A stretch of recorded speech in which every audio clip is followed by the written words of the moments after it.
You want to build an empire, not a tech startup, not a real estate portfolio, something far more profitable. You've done the math. The global illicit drug market generates roughly $435 billion annually. UNODC World Drug Report 2023. That's more than the GDP of most nations. The margins are extraordinary. A kilogram of cocaine that costs $1,500 to produce in Colombia sells for $150,000 on Australian streets. DEA National Drug Threat Assessment 2023. You imagine the scale. Thousands of subordinates, supply chains spanning continents, money flowing in from every direction. Here's the problem. You're imagining a business that doesn't actually exist the way you think it does. What you're seeing in the news, the violence, the turf wars, the cartel wars, that's not the business itself. That's the friction. What actually runs a drug cartel is not ruthlessness or violence or even distribution networks. It's economics. Boring, recognizable, textbook economics. The same supply chain logic that moves iPhones from Shenzhen to San Francisco moves cocaine from Medellin to Manhattan. The difference is that your supply chain has no legal recourse, no police protection, and no bankruptcy courts. You think you're running a cartel. What you're actually running is a high-margin, high-risk logistics company where the commodity is illegal and the enforcement mechanism is violence. The entry-level illicit operation. Let's start where most cartel operations begin. Street-level distribution. If you want to run a neighborhood drug operation, a single block, perhaps a small public housing complex, your startup costs are minimal. Initial inventory, roughly $5,000 to $15,000 to buy your first weight and sample products. Law enforcement case files, 2022-2024. You need no retail space. Your supply chain is a single phone number. Your sales force is 3 or 4 people standing on a corner. Profit margins at this level run 200 to 400%.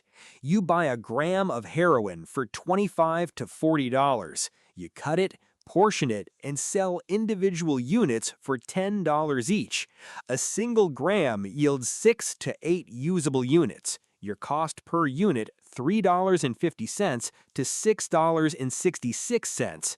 Your revenue per unit, $10. Your gross margin per gram, 60 to 66%. DEA Diversion Control Division reports 2023. This tier demands almost no capital infrastructure. What you're selling is access, the convenience of not having to drive to a different neighborhood.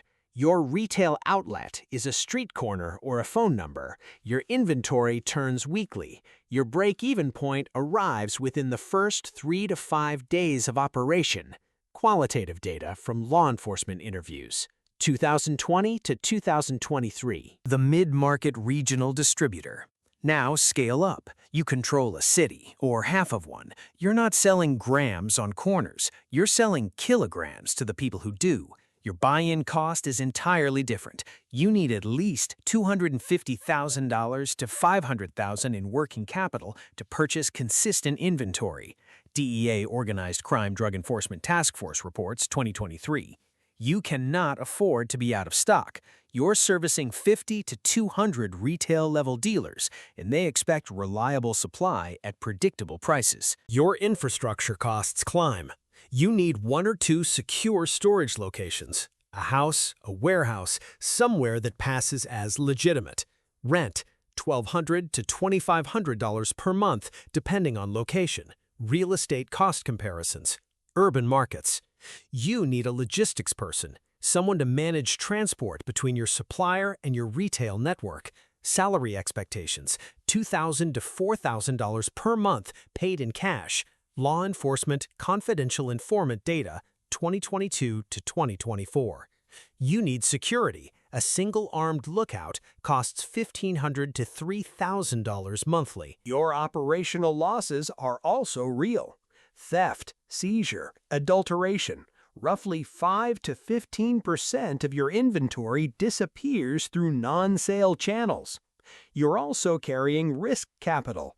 If a shipment is seized, you don't have insurance. You absorb the loss, or you don't. At this scale, your margin compresses. You buy kilos at $20,000 to $35,000, depending on purity and supply stability. DEA wholesale pricing data 2023. You sell them to street distributors at $25,000 to $40,000, taking a smaller per unit margin but moving far more volume. Your working capital cycles every 7 to 14 days. Your annual infrastructure costs are roughly $60,000 to $100,000. Security, rent, logistics. You need to move 300 to 500 kilograms annually just to service your fixed costs. The cartel-level trafficking organization. Now you're operating across multiple cities or multiple countries. You're not buying inventory, you're buying production. You're contracting with suppliers, not purchasing from them. Your capital requirement? $10 million to $50 million in working capital to maintain consistent supply across a region. Your infrastructure is now substantial. You need multiple warehouse locations, a secure communication network, a logistics fleet, vehicles purchased, not rented to avoid paper trails, a money collection system, a money laundering infrastructure, and security personnel numbering in the dozens.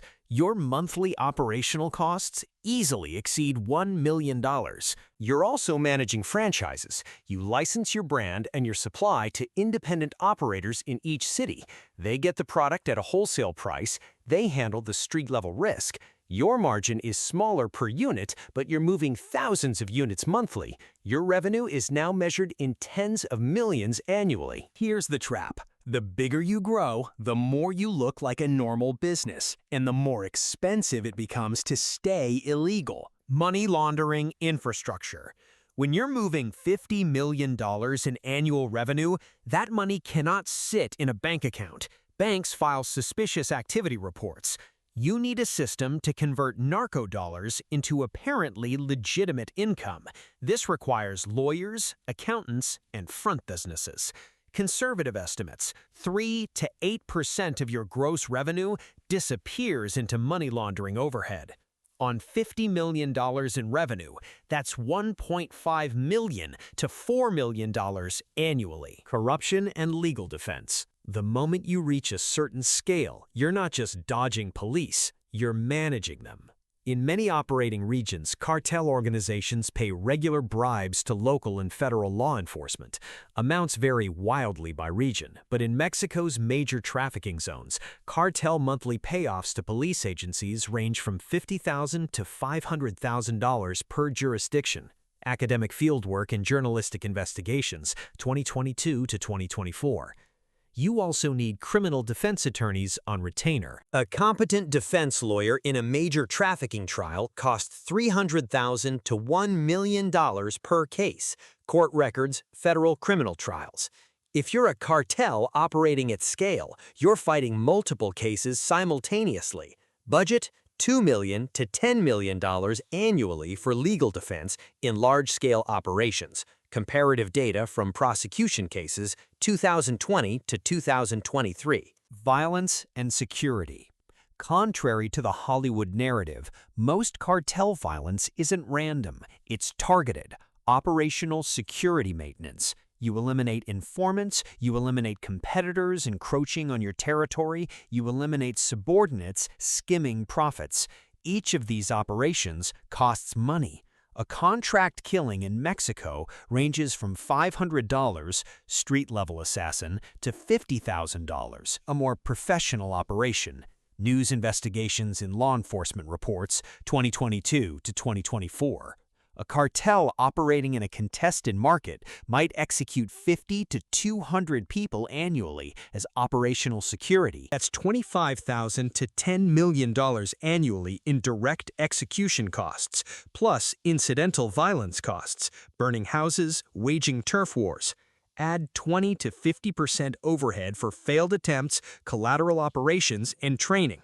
The total security budget for a mid-sized cartel operating in Mexico is $5 million to $30 million annually. Transportation and logistics. Unlike FedEx, you cannot insure shipments. You cannot use commercial shipping networks reliably. You're paying for private aviation, private vessels, human couriers, tunnel construction, and bribery of transportation officials. A single transnational cocaine shipment of 500 kilograms might require $100,000 to $300,000 in logistics costs. DEA and Colombian police investigations 2022 to 2024. That's 4 to 15% of the product's wholesale value consumed just in transportation. Communication infrastructure. Encrypted phones, encrypted servers, counter-surveillance technology, these are non-trivial costs. A secure, compartmentalized communication system for a regional cartel, $100,000 to $500,000 to establish, plus $50,000 to $200,000 annually to maintain and upgrade. Cybersecurity vendor data and law enforcement case studies 2023 to 2024. Total hidden infrastructure for a mid-size cartel, conservatively $8 million to $40 million annually across money laundering, legal defense, violence, transportation, and communications. One of your first decisions is whether to own or lease your critical assets, particularly your transportation and storage infrastructure. The case for ownership looks compelling at first. You buy a warehouse outright for $500,000 to $1.5 million, commercial real estate and secondary markets 2024. You buy vehicles, panel vans, trucks, used luxury cars for $50,000 to $200,000 total fleet. You buy the communication systems, the surveillance countermeasures. Your total capital outlay, $1 million to $2 million. Once paid, your ongoing costs are minimal. No landlord who might ask questions, no lease trails, no paper. Here's the actual ledger. You've created permanent, traceable assets. A seized warehouse is a seized warehouse. A seized vehicle is a seized vehicle. Federal asset forfeiture laws allow law enforcement to seize property used in drug trafficking and, critically, to keep the proceeds even if you're never convicted. Civil Asset Forfeiture Reform Act Documentation 2023. When you're seized, you don't just lose the asset, you lose the capital. You cannot get insurance reimbursement. You cannot sue. In Mexico alone, cartel organizations have lost an estimated $2 billion to $5 billion in seized assets over the past decade. Insight Crime Analysis, 2023. Now flip the equation. You lease everything. Storage, $1,500 to $3,000 monthly. Vehicles, $500 to $1,200 per vehicle monthly. Leased under false identities. When the lease expires or a vehicle is seized, you lose that month's payment. Painful, but not the $200,000 capital loss. You retain operational flexibility. The paper trail leads to shell companies, not to you. The catch is operational visibility. When you lease through intermediaries, you lose direct control. Your logistics person is interacting with leasing companies, brokers, facilitators. Each intermediary is a point of law enforcement infiltration. The DEA has documented cases where a single cooperating informant inside a vehicle leasing network has exposed an entire cartel's transportation logistics. Most large cartels adopt a hybrid model. They own the highest risk, most secure assets, production facilities, tunnels, secure communication infrastructure, and lease or rotate the highest seizure risk assets, vehicles, temporary storage. The cost is the overhead of constantly cycling assets, but the resilience benefit is substantial. Where do cartels actually base their operations? Not where the drugs are produced, not where the money is needed. In the supply chain logic of narcotics trafficking, location is dictated by a single variable: distance from enforcement. The single most important principle in cartel geography is the enforcement density gradient. Law enforcement density, the ratio of police, DEA agents, and federal prosecutors per square mile, falls as you move away from major cities and federal jurisdictions. A cartel's operational base is positioned at the point where enforcement cost, bribing officials, funding legal defense, managing raids, equals the cost of operating farther away, transportation, logistics overhead. This creates a ring of secondary cities around major metropolitan areas where cartel activity clusters. In the United States, this ring includes Ciudad Juarez, opposite El Paso, Tijuana, opposite San Diego, Ciudad Mexicali, and Nuevo Laredo, opposite the Rio Grande Valley. In Colombia, cartel bases cluster in secondary cities like Cúcuta, near the Venezuelan border, and smaller towns in Cauca and Nariño departments. DEA Geographic Analysis 2023, Academic Work on Cartel Locations 2020 to 2024. Secondary hubs follow a second rule: proximity to transportation corridors. Cartels position distribution centers within 200 to 400 miles of major highways, ports, and airport hubs. A cartel operating in the U.S. Midwest positions its main warehouse within 300 miles of I-70 or I-80, the major east-west trafficking corridors. This reduces transportation time for resupply, improves response time to demand shocks, and allows the cartel to serve multiple states from a single hub. Law Enforcement Routing Analysis, 2022 to 2024. Within cities, cartel operations cluster in neighborhoods that meet three criteria: 1. High street-level drug demand, dense users; 2. Weak police presence, underfunded precincts, low arrest rates; and 3. High residential population turnover, easier to move supply locations without drawing attention. These neighborhoods tend to be lower-income areas with historical disinvestment. Criminology Studies on Drug Market Location, 2015 to 2023. Here's the single most important idea in cartel economics. Cartels don't make money by selling drugs. They make money by managing scarcity. In a legal market, competition drives down prices. When Coca-Cola and Pepsi compete, they drive each other's margins down. When they get too low, one of them exits the market or reduces supply. This is basic supply and demand equilibrium. The price falls until marginal producers can no longer profit. In a prohibited market, you cannot exit legally, and new competitors cannot enter legally. This creates permanent scarcity. The price stays high, not because the product is premium, but because the supply is artificially constrained. This is the mechanism that generates the 200 to 400% margins we discussed earlier. This is why a kilogram of cocaine that costs $1,500 to produce sells for $150,000 on the street. Cartels are essentially managing a monopoly or oligopoly on an artificially scarce commodity.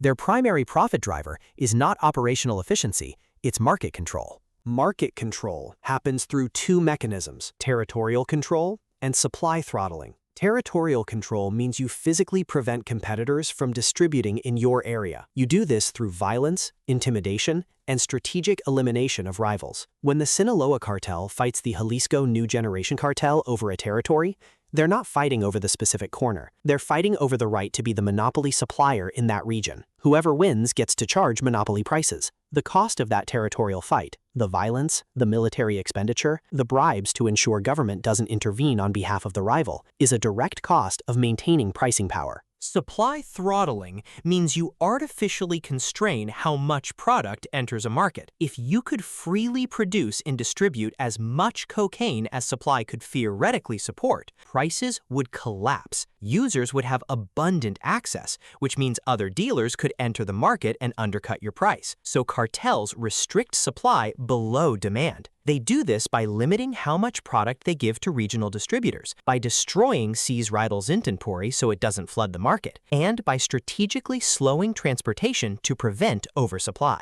The profit-maximizing cartel doesn't try to sell as much product as possible. It sells the amount that maximizes total revenue given the price-demand curve. Often, this means selling less than total possible supply. Let's work through the math. Imagine cocaine demand in a major U.S. city supports 2,000 kilograms annually at current prices. If a single cartel controls supply and can enforce that monopoly, it supplies exactly enough to maintain prices at the revenue maximizing point. That might be 1,500 kilograms, not 2,000.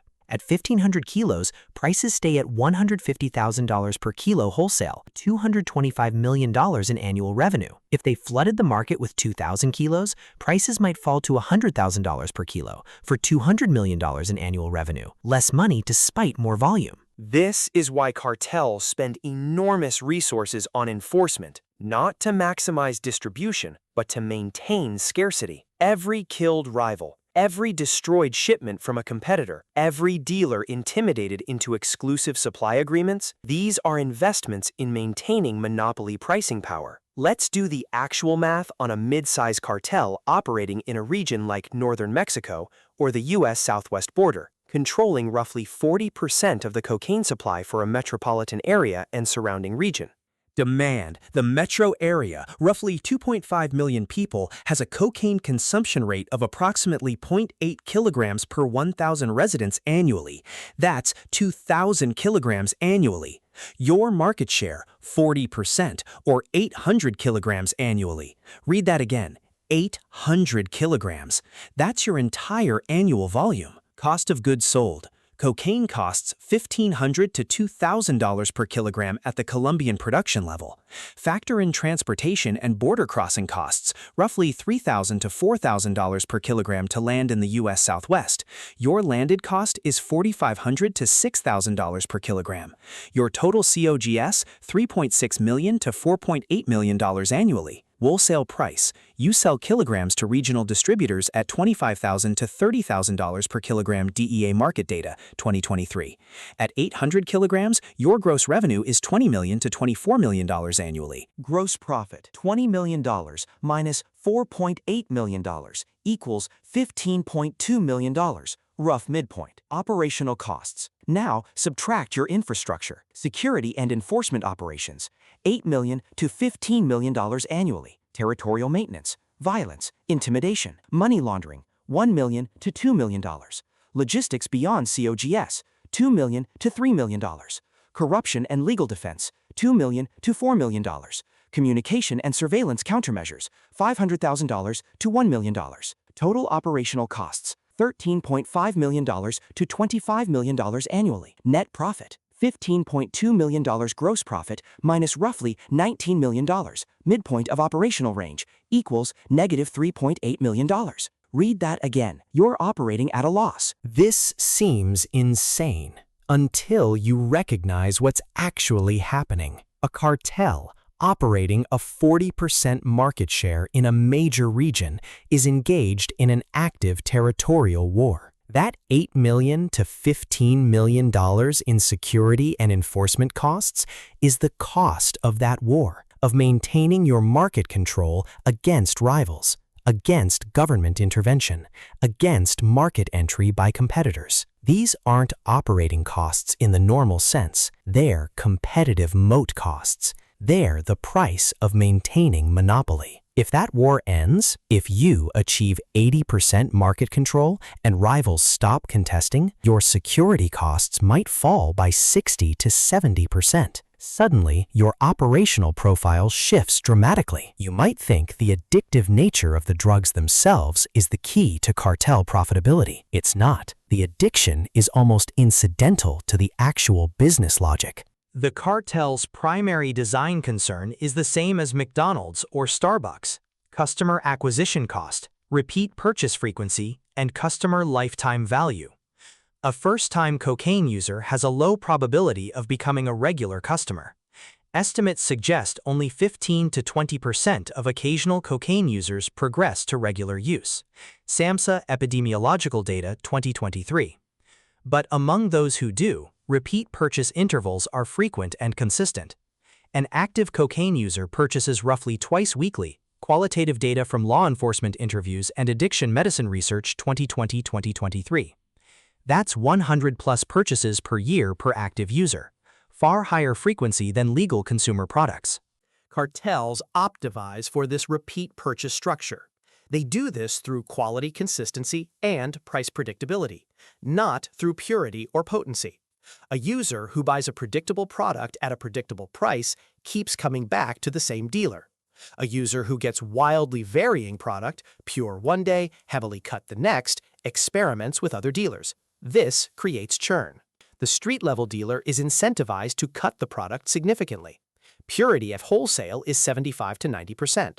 By the time it reaches the street, it's 30 to 50% pure. DEA Purity Analysis 2023. But the dealer cannot cut it arbitrarily. If they cut it too much, users switch to competitors. The optimization point is around 50% purity, strong enough to hold users, diluted enough to generate volume margins. A dealer handling 1 kilogram of 50% pure cocaine has the equivalent of 0.5 kilograms of sellable product. At wholesale cost of $25,000 per kilogram and street price of $100 per gram, cutting generates an additional $5,000 to $7,000 in revenue per kilogram handled. This is why cartels care about brand. The Sinaloa Cartel's product, under various street brands, has developed a reputation for consistency and relative purity. This allows the cartel to charge price premiums 10 to 20% above generic competitors. Investigative Journalism and Market Analysis, 2022-2024. This is not about product quality. It's about customer trust in product consistency. What regulatory framework actually constrains a cartel's operation? Not what you'd think. Federal drug law is obviously relevant, but it's not the binding constraint. The binding constraint is asset forfeiture law and anti-money laundering regulation. Federal asset forfeiture law allows law enforcement to seize property used in drug trafficking without ever securing a criminal conviction. 18 U.S.C. Section 981, Civil Asset Forfeiture Reform Act. This means a cartel can lose warehouses, vehicles, equipment, and cash based purely on civil proceedings. Critically, the government keeps the proceeds. This converts every seized asset into a direct loss, not just a temporary interdiction. Over a 10-year period, a cartel operating nationwide might lose $500 million to $2 billion in seized assets. Equitable Sharing Statistics, DOJ, 2015 to 2023. Anti-money laundering regulation, Bank Secrecy Act, USA Patriot Act, requires banks to file suspicious activity reports for large cash deposits, 31 U.S.C. Section 5318. This forces cartels to launder money through commercial channels rather than simply depositing cash. This adds 3 to 8% overhead to all revenue, the money laundering tax. For a cartel generating $20 million in annual revenue, these two regulatory mechanisms represent $500,000 to $1.6 million in direct costs annually, money laundering overhead plus depreciated average asset seizure losses. Over multiple cartels operating simultaneously, the cumulative effect of these regulations is substantial enough to reshape cartel economics. Interestingly, cartels have adapted to these regulatory frameworks. They invest in legal infrastructure, shell companies, trade-based money laundering schemes, cryptocurrency intermediaries, specifically to reduce their regulatory friction. This investment in regulatory arbitrage is now a primary operational cost. To understand how these economics actually play out, it helps to examine one real organization from its peak to its collapse. The Dominican Drug Trafficking Organization, DTO, which dominated East Coast cocaine distribution from the mid-1980s through the early 2000s, followed this exact economic arc. At its peak in the late 1990s, the DTO controlled roughly 30 to 40% of cocaine distribution on the U.S. East Coast. DEA Domestic Operations Analysis, 1998 to 2002. Its base was in Washington, D.C., with distribution networks extending to Boston, New York, Philadelphia, and Baltimore. Annual revenue estimates ranged from $50 million to $150 million, law enforcement estimates from federal cases. The DTO's organizational structure was hierarchical. At the top were the leadership, roughly 15 to 20 people who made strategic decisions about supply, territorial expansion, and violence. Below them were regional controllers, one for each major city, who managed 50 to 200 street-level dealers each. The street-level dealers were largely independent. They bought from the regional controller at wholesale and sold retail. The DTO's margin was on the regional wholesale markup and from skimming local revenue. By 1998, the DTO faced a profitability crisis that mirrors the economics we've outlined. Federal law enforcement had intensified asset seizure operations. Between 1998 and 2002, law enforcement seized an estimated $300 million to $500 million in DTO assets, primarily through targeted warehouse raids and financial interdiction, Asset Seizure Statistics DOJ. Simultaneously, the DTO was engaged in territorial competition with the Cali cartel for control of East Coast distribution. This violence was consuming an estimated $20 million to $30 million annually, law enforcement estimates from case files. The math was deteriorating. Gross revenue was still high, estimates of $50 million to $150 million. But operational costs were climbing faster than revenue. Asset seizures meant the DTO couldn't accumulate capital reserves. Territorial fighting meant they couldn't reduce security expenditure. Money laundering costs were rising as banks tightened compliance. From 1998 to 2003, the DTO underwent a strategic restructuring. They shifted from vertical integration, direct control of street-level dealers, to a franchise model. Regional controllers became independent operators who purchased drug rights to specific territories. The DTO's role shifted from operational management to supply provision and dispute resolution. This reduced operational overhead, but also reduced direct revenue and territorial control. The shift failed to solve the economics. By 2003, key DTO leadership, including Rayful Edmond III, the organization's co-founder, had been imprisoned or eliminated. The organization fragmented into smaller, regional organizations, none of which achieved the scale or pricing power of the original DTO. Federal Prosecutions 2000-2010. The DTO's failure was not due to law enforcement intensity, though that was substantial. It was due to the economics becoming unsustainable. When territorial control costs exceed the monopoly pricing premium you can extract, the organization becomes uneconomical. The DTO couldn't maintain its territorial monopoly at a sustainable cost. Smaller, leaner organizations with lower security needs could operate profitably in a contested market. Here's the formula that actually determines whether a cartel is profitable or operating at a loss. Revenue equals annual volume in kilograms times wholesale price per kilogram. For a regional distributor moving 800 kilograms annually at $25,000 wholesale, revenue equals 800 kilograms times $25,000 equals $20 million. COGS equals annual volume times landed cost per kilogram. Landed cost, production plus transportation plus border crossing, $4,500 to $6,000 per kilogram. COGS equals 800 kilograms times $5,250 equals $4.2 million. Gross profit equals revenue minus COGS equals $15.8 million. Operating costs, security plus money laundering plus logistics plus legal plus communications. This is where cartel profitability actually breaks. Operating costs are directly proportional to territorial control. In a contested market, where competitors are fighting for share, security costs might be 50 to 60% of gross profit. In a controlled market, where you have monopoly, security costs might be 10 to 20% of gross profit. Contested market scenario: security, $8 million, 50% of gross profit. Money laundering, $1.5 million. Logistics, $2 million. Legal and corruption, $2 million. Communications, $500,000. Total, $14 million. Net profit equals $15.8 million minus $14 million equals $1.8 million, 9% net margin. Controlled market scenario: same volume, no territorial competition. Security, $2 million, 13% of gross profit. Money laundering, $1.5 million. Logistics, $2 million. Legal and corruption, $1 million. Communications, $500,000. Total, $7 million. Net profit equals $15.8 million minus $7 million equals $8.8 million, 44% net margin. This formula explains cartel behavior. Cartels do not primarily fight over territory because violence is profitable. They fight over territory because territorial monopoly reduces operating costs, which is the only way to increase net margins at scale. The goal is to achieve a market position where competitors stop entering and existing competitors stop contesting. Let's apply this formula to two realistic scenarios for a regional cartel operation over a single year. Good year scenario: your organization controls 40% of cocaine distribution in a 3-state region. Demand is stable at 3,000 kilograms annually across the region. You control 1,200 kilograms. Your volume is stable.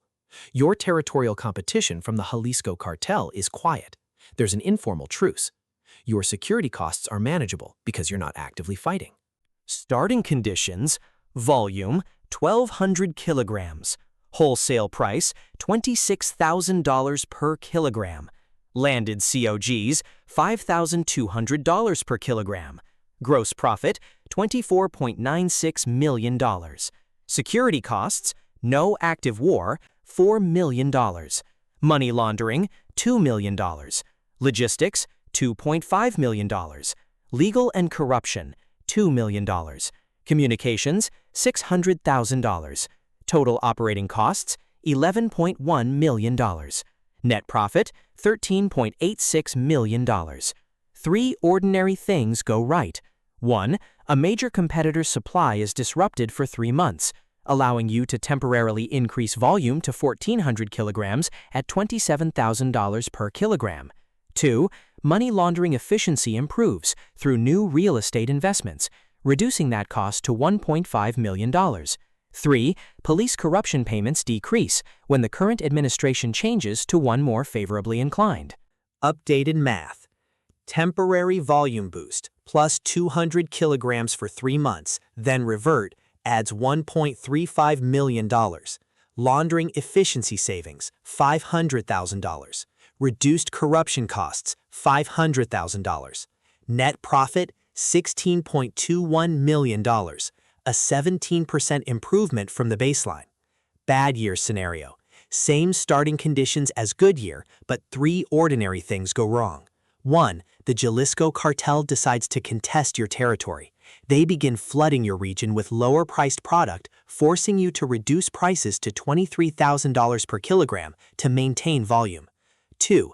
A federal indictment targets your money laundering infrastructure, forcing you to use less efficient, more expensive channels. Money laundering overhead increases to $3 million. 3. A violent turf war erupts. Your security costs double to $8 million as you fight to maintain territorial control. Updated math. Price reduction, $26,000 to $23,000 per kilogram, minus $3.6 million in revenue. Laundering cost increase, plus $1 million in costs. Security cost increase, plus $4 million in costs. Total impact, minus $8.6 million. Net profit, $5.26 million, a 62% reduction from baseline. This delta, from $13.86 million to $5.26 million, represents the difference between a cartel operating profitably and a cartel under operational stress. When margins compress below 20% net, cartels typically restructure or exit the market. The bad year scenario is not catastrophic, but it's unsustainable if it persists. You wanted to build an empire. You imagined the scale, the subordinates, the continental supply chains, the money flowing in from every direction. What you actually own, if you get to operate at scale without being imprisoned or eliminated, is a logistics company with extraordinary regulatory friction, extraordinary enforcement pressure, and extraordinary operating costs. Your margins are never as high as they initially appear. Your risks are absolute: seizure without recourse, competition through violence, regulatory harassment that never stops. The drug trade is lucrative, but only at certain scales and only for short periods. The moment you achieve scale, you become visible to enforcement. The moment you become visible, your costs climb. The economic fundamentals don't change. You're subject to the same economic laws as any business. The fantasy of empire is exactly that.